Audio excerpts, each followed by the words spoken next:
Queridos irmãos e irmãs, a igreja, nesse final de semana, vai omitir o quarto domingo do tempo comum para celebrarmos a festa da apresentação do Senhor. Esta festa acontece 40 dias após o Natal e, como é determinada na lei do povo de Israel, Maria leva Jesus ao templo para ser apresentado ao Senhor. E a família de Nazaré, Jesus, Maria e José, cumprindo a lei, faz com que o Senhor é levado ao templo para ser apresentado a Deus. Diante dessa realidade, a igreja nos convida a celebrarmos com muita alegria esta festa, que em muitos lugares se faz a procissão luminosa, lembrando a festa de Nossa Senhora das Candeias. Mas a realidade que nós somos chamados a meditar está presente na liturgia da palavra, porque essa festa é a festa da purificação da mãe, que após ter o filho se apresenta no templo não só para levar o seu filho, mas para a sua purificação, como determinava a lei. E esta purificação de Nossa Senhora simboliza para nós, representa para nós a purificação de toda a humanidade. Mas a purificação que é apresentada na primeira leitura é uma purificação da religião, da fé de cada cristão, de cada homem, de cada mulher de Deus. Por isso, a realidade que se apresentava no Antigo Testamento, onde as pessoas viviam uma religião não de coração, mas uma religião externa, o profeta Malaquias anuncia que o Senhor irá chegar para purificar todos os corações e dar para as pessoas uma nova condição de vivência de fé. E por isso ele vai dizer que será enviado o mensageiro, o qual, como o fogo do fundidor e como a lexívia da lavadeira, irá purificar todos aqueles que vivem a sua religião, a sua fé de maneira incorreta. Por que ele diz isso? Porque, de fato, o povo de Israel vivia a sua vida religiosa de uma maneira que não agradava ao Senhor. Porque, embora prestavam cultos ao Senhor, porque, embora ouviam constantemente a palavra de Deus, porque, embora eles viviam sempre com rituais, no entanto, não praticavam a justiça, não viviam a fidelidade a Deus buscando idolatrias, não viviam na misericórdia com seus irmãos que erravam, que pecavam. E por isso era necessário a purificação. E quando o profeta fala que o mensageiro virá para purificar, como o fogo do fundidor, nós lembramos que o fundidor pegava os metais preciosos cheios de impureza, e aí no fogo ia purificando até que aquele metal perdesse todas as impurezas.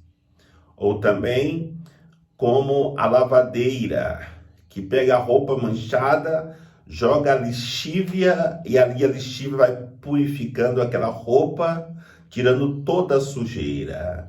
Assim é o exemplo que ele dá para dizer que os nossos corações também serão purificados de todas as impurezas, que a nossa religião será purificada de todas as impurezas. E esta realidade começa a se tornar evidente com a apresentação de Jesus no templo. E temos na família de Nazaré o exemplo perfeito de que o Senhor, de fato, começou a purificação do povo de Israel e também a purificação de todos aqueles que iriam se converter ao Senhor e procurar trilhar o caminho da santidade. A família de Nazaré nos dá o exemplo, primeiro porque ela observa a lei. Todo primogênito do sexo masculino tinha que ser apresentado ao Senhor e consagrar-se ao Senhor. É o que a família de Nazaré faz. Sobe a Jerusalém e aí no templo apresenta o Senhor. Mas eles tinham que ofertar, já que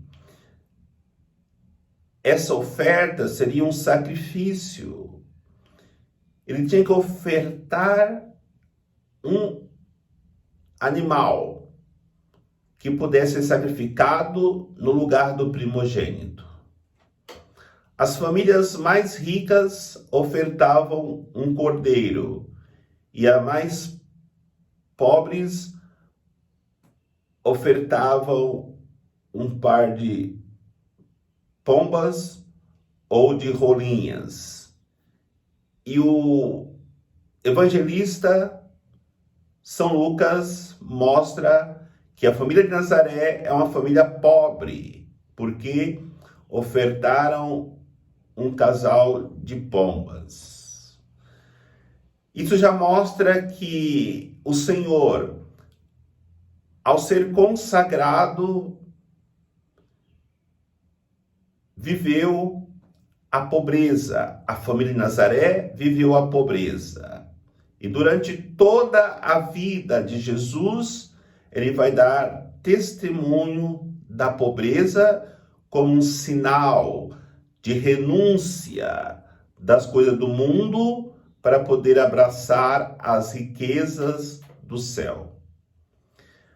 Também a família de Nazaré nos dá o testemunho de como devemos educar os filhos. E o primeiro exemplo de educação aos filhos é apresentá-lo ao Senhor, porque infelizmente as famílias hoje já não levam como deveriam os filhos para o batismo, os filhos para a primeira comunhão, os filhos para o crisma. Muitas pessoas não pensam hoje mais em casamento, somente morarem juntos. E a família de Nazaré nos dá o exemplo. A importância de dar educação de fé, educação espiritual aos seus filhos. E é o que Maria e José fazem, muito mais do que preocupados qual seria a profissão, se seria uma pessoa importante na sociedade. Eles deram Deus para o seu filho. E a primeira coisa que os pais têm que fazer é dar Deus para os seus filhos. E depois dessas realidades de obediência da lei, ensinando o filho o caminho de Deus, eles voltam para casa e o menino cresce em sabedoria, em graça e conhecimento diante de Deus, mostrando assim que Jesus estava no caminho certo, porque tiveram pais que lhe orientou para buscar os caminhos de Deus. Mas nessa apresentação de Jesus no templo aparece a figura do velho Simeão. Velho porque simboliza, representa o Antigo Testamento, o povo de Israel. No entanto, Simeão aparece como uma pessoa que nunca perdeu a esperança de ver a glória de Israel. E quem espera alcança um dia a graça. E ele alcançou a graça, e quando recebeu o menino em seus braços, exultou no Espírito Santo e disse: agora pode deixar o teu servo ir em paz, porque ele viu a salvação de Israel. Por muito tempo, Israel esperava a chegada do Messias. Exatamente isso que expressa a figura de Simeão, quando ele tem aquele encontro no templo com Jesus e a família de Nazaré. Ele vai dizer para Maria: esse menino será um sinal de contradição, de soerguimento de muitos e queda de muitos, e uma espada transpassará a sua alma. E de fato, a profecia de Simeão se cumpriu. Jesus, ele foi um sinal de soerguimento dos caídos, pobres, desprezados, cegos, e a queda de muitos, orgulhosos, prepotentes, como Herodes, como Pilatos, como o próprio Judas, que colocava sua confiança nas coisas deste mundo. E depois também o Evangelho nos apresenta a figura de Ana. Ana é o símbolo da viúva fiel, que depois que Israel pecou, se afastando do Senhor, a palavra ficou por muito tempo sem ser pronunciada em Israel. Acabaram os profetas, acabaram os patriarcas, acabaram os juízes. E vai dizer que Ana, ela ficou casada, e esse ficou casada foi o tempo que Israel tinha intimidade com Deus. Mas ficou viúva por causa dos seus pecados, pelo pecado de Israel. E essa figura de Ana mostra a fidelidade de alguns que permaneceram no templo, dia e noite, rezando, sem perder a esperança que um dia o Senhor voltaria a falar com o seu povo. E de fato, a expressão de Ana, diante de se encontrar com Jesus, ao ser apresentado no templo, revela de fato a fidelidade daqueles que, embora pareça que tudo está perdido, esta pessoa não perde a esperança. Por que não perdeu a esperança? A liturgia nos dá a resposta.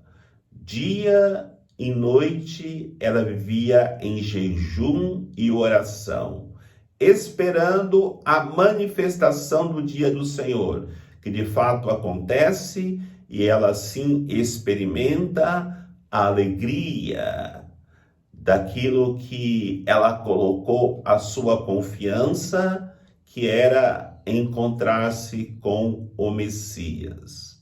A liturgia nos convida a acreditarmos sempre nessa manifestação de Deus, para que haja a purificação dos nossos corações e assim, iluminados por essa luz que é Cristo, apresentado no templo, nós trilhemos também, como a família de Nazaré, como Simeão, como Ana, o caminho da santidade de vida, que é o que Deus quer para cada um de nós. Que o Senhor nos abençoe, em nome do Pai, do Filho e do Espírito Santo. Amém.